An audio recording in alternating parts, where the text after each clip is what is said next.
Hello Internet, my name is Lave and I watched Queen and Slim, which is directed by Melina Matsoukas, who I'm not familiar with. I did have to look her up. She has done a lot of music videos for some big names and she's done a lot of TV work, but I think this is her feature film debut. And I'll be honest, this film really wasn't on my radar at all, but I'm glad I took a chance on it because it is very good. It kicks off with a young black couple in the middle of their first date having connected via Tinder, which turns out to be uneventful until on the drive home, they are pulled over by an obnoxious douchebag of a cop who the couple end up killing in self-defense, but instead of turning themselves in, they decide to go on the run. So yeah, it's a contemporary version of the Bonnie and Clyde story if you switch out the depression-hit working class with racial tension in the modern day, and that's this movie, and it's a really good idea and it does work really well. However, unlike Bonnie and Clyde, who I think it's fair to say has been romanticised by Hollywood over the years, Bonnie and Clyde were violent people. Queen and Slim aren't inherently violent people. They're just decent people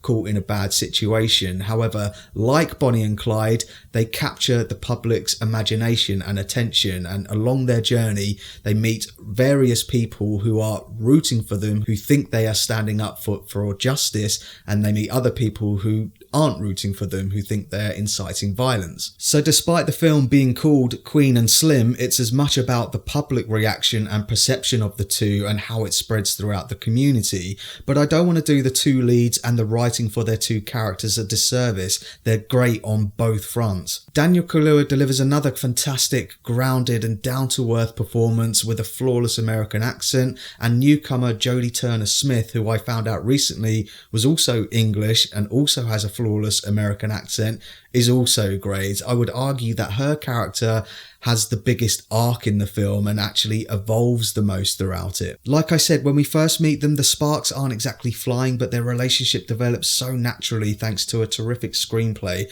which delivers natural, organic conversations, which tells us everything we need to know about them without ever feeling like it's dumping exposition on us. Now, I don't want to spoil which one is which, but we find out that they're basically opposites of each other at first. One is an atheist and a bit of a loner, whilst the other is religious and family orientated. But it's lovely to see how their relationship and how dynamic it is and how it changes throughout the course of the film, whether that be little annoying habits that they pick up on each other or their way of thinking. The film also gets quite philosophical at times, with them contemplating on their legacy and what this all means for them. Add to that a really cool and varied soundtrack with some stellar cinematography, all filmed on location I might add, and it really does feel like you go on this journey across America with them. I can only think of a few negatives. I do think the film is a smidgen too long at just over 2 hours. I was getting a bit restless in my seat towards the end, and as much as I praise the film for being a societal study as well as this road trip romance movie,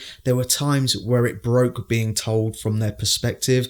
For example, there's a scene where it cuts to this protest march, which does have an eyebrow-raising scene, which I don't want to spoil, but also another little smaller moment when one of the characters manages to get to a phone and rings their father, who abruptly hangs up the phone after telling them that they love them, and then it cuts to the father who's sitting there with the FBI who are tracing their phone. I was like, yeah, I kind of got that's what was going on. I wish the film put more faith in its audience to know that. And there were also times where it was ever so slightly a bit pretentious when the dialogue for the next scene will overlay the scene that we're watching, which I get is a stylistic choice, but on this occasion it just brought me out of the movie. But I don't want to end this on a negative point. Overall, I do think this is a very, very good movie and worth checking out. So that's my thoughts on Queen and Slim, and pause the video if you want to take a closer look at my enjoyment tracker now. January has been a really good month for movies for me at the cinema, which isn't always the case, and I know it's February now, but I'm including this in January.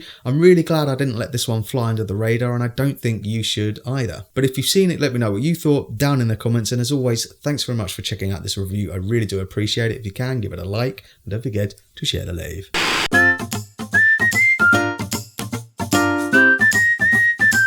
Subscribe.